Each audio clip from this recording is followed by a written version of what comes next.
learners, I wanted to give you some quick instructions on how to complete the figurative language comprehension review. In Schoology, under the Week 5 Tone and Mood folder, after you complete that figurative language ed puzzle, you will be able to complete the figurative language comprehension review. Now, the first step, what you have to make sure you have installed on your computer, is the Kami Google Chrome extension. Most of you have that installed. If you do not have that installed, you need to go back a few weeks. I believe it's the week on plot and theme, and the week right before that, it should say the Kami instructions on how to install it. We made a screen share about that, so you need to check that out if you do not have this. So it says Figurative Language Review PDF. You have to click this button, Open Assignment with Kami. Then it'll load.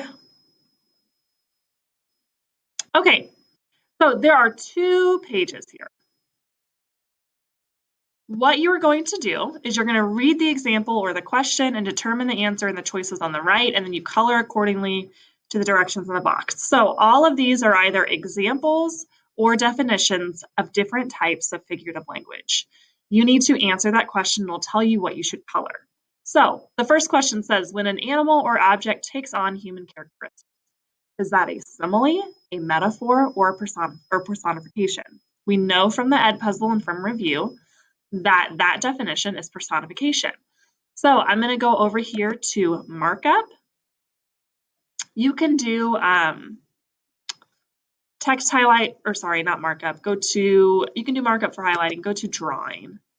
Sorry, this is not working because I need to move my face. Okay. So after you answer the question, you're going to go over to drawing. And when you click there, you can change the stroke thickness, which is nice. And then you are going to change what color, all right? So because this answer is personification, it says color the ones pink. So I'm going to go on to the next page. I'm going to choose pink. If I don't like that pink, I can choose any of these colors. It just needs to be a shade of pink.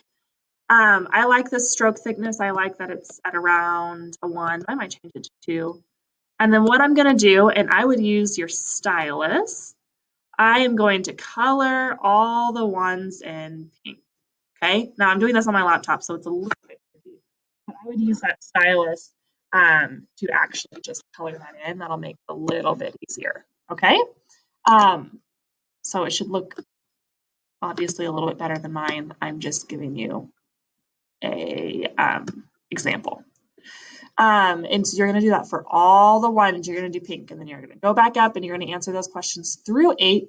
And then when you are finished, you will press turn in. You also can make the pink for the colors a little bit more transparent. If you want to see the 1 a little bit more, like if you were just actually coloring it like with a colored pencil, you can do that. Totally up to you. All right, so get creative, have fun with this. Email your teacher if you are having any issues.